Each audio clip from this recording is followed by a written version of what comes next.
Hola a todos y bienvenidos a la videoclase de esta semana, donde vamos a hablar de la estructura textual, ¿sí? De la macroestructura y de la microestructura. Nosotros vamos a abordar este análisis textual en estos dos niveles que son fundamentales: la macroestructura, que organiza el sentido global del texto, y la micro, ¿sí? Que da cuenta de los elementos lingüísticos que lo constituyen en detalle. Vamos a comenzar por el concepto básico, que es el concepto del texto, ¿sí? Es la unidad de análisis de la lengua propia de la lingüística textual. Es un producto verbal, oral o escrito, con una unidad mínima con plenitud de sentido, que se establece mediante un proceso de negociación entre el emisor y el receptor, y además mantiene una línea de continuidad de principio a fin. Es decir, hay un hilo conductor. Se caracteriza por su coherencia, ¿sí? Que nace de un conjunto de relaciones semánticas entre sus distintas proposiciones y pragmáticas entre el texto y su contexto. El análisis del texto desempeña un papel muy importante para su tratamiento, y a partir de este, ¿sí? Se han desarrollado conceptos tales como la estructura textual, la progresión temática, el foco, el tópico o el tema y el comentario. Ahora bien, veamos la estructura textual. Se entiende por estructuras textuales a los modos de organizar globalmente la información de un texto, tanto en cuanto a la forma como en cuanto al contenido. Es decir, en otras palabras, las estructuras textuales hacen referencia a las partes que componen un texto, la denominada superestructura textual, y también al tema que aborda, la denominada macroestructura textual.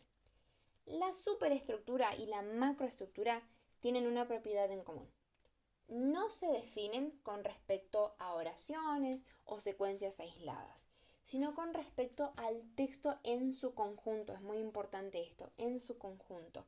Y esta es la razón por la que se habla de estructuras textuales o globales diferenciadas de las microestructuras en el nivel de las oraciones. Por ejemplo, para poner esto en la práctica, el título de una noticia constituye muchas veces la macroestructura de ese texto periodístico. ¿Por qué? Porque ese título de la noticia ya me está diciendo a mí en 2 o 3 palabras de qué se trata todo el texto que yo voy a leer.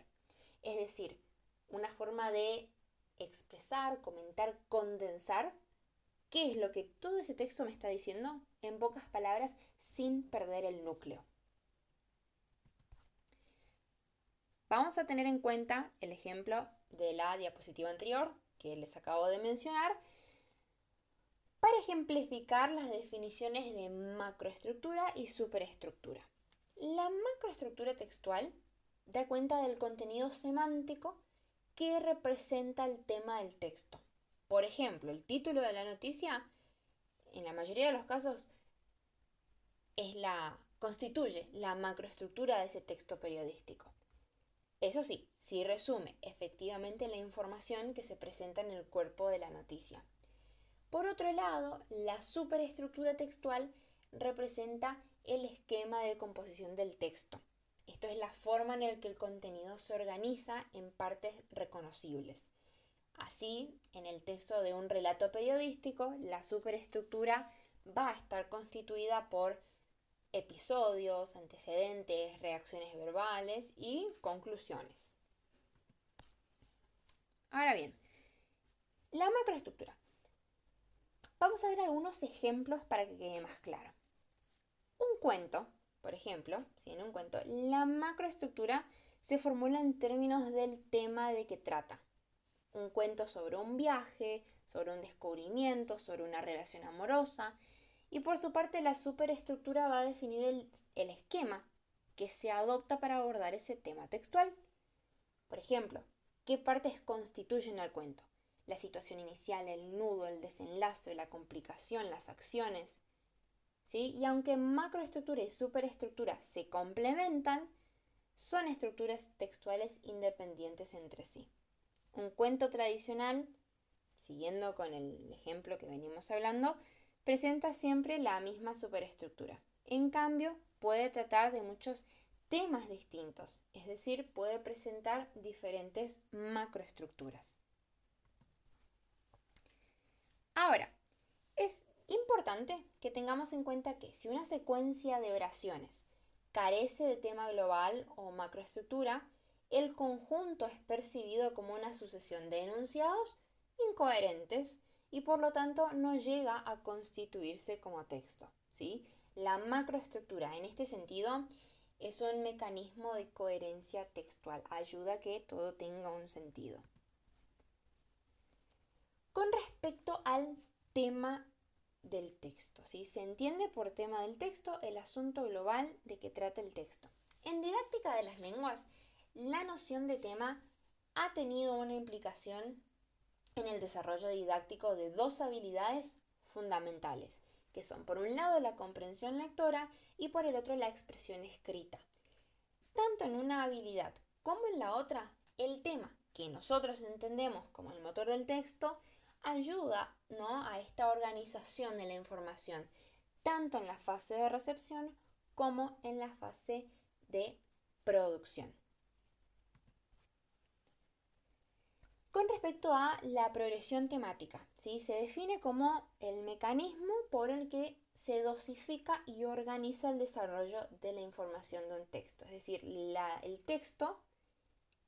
tema del texto, gradualmente se va construyendo. Vamos a ver un poco más con respecto a esto, ¿sí? Se define de vuelta como el mecanismo por el que se dosifica y organiza el desarrollo de la información en un texto. Es, por lo tanto, uno de los fenómenos que más claramente va a manifestar, va a mostrar la cohesión textual. ¿Por qué? Bueno, porque para que en un texto esté presente esta propiedad, tiene que desarrollar un tema de manera que progresivamente se vaya añadiendo información nueva a la información que nosotros ya conocemos, ¿sí? Nosotros distinguimos tres tipos de progresión temática distinta. Por un lado, la progresión de tema constante, ¿sí? Es donde a un mismo tema se le van asignando distintos remas. Es el esquema más simple con el que el escritor, no pone en peligro la interpretación, ya que el lector no se pierde, ¿sí?, al haber siempre un hilo conector entre todas las frases. Luego tenemos la progresión de tema evolutivo o lineal, ¿sí?, que es una concatenación de temas. Es frecuente en la exposición de acontecimientos en cadena en el que un acontecimiento es la causa del otro. Y por último, tenemos la progresión de temas derivados, que puede entenderse como una variante de los dos esquemas anteriores, ¿sí? Al ser un tema constante, se puede descomponer, digamos, en varias partes o subtemas. Seguimos con lo que yo les mencioné antes, tema y rema. Los conceptos de tema y rema se emplean para describir la estructura del enunciado desde un punto de vista informativo. El tema corresponde a lo que intuitivamente se puede expresar como aquello de lo que se habla, mientras que el rema es lo que se dice de ese tema. Bien, esta es la bibliografía que se usó para hacer esta presentación y tienen más material con ejemplos claros que les van a servir para hacer la actividad de la semana en el aula virtual. Ahora sí, habiendo dicho eso, nos vemos en el aula virtual. Lean el material de la semana, ahí van a poder ver ejemplos concretos de esto que estuvimos hablando y si tienen cualquier tipo de dudas ya saben que pueden dirigirse al foro de avisos recientes.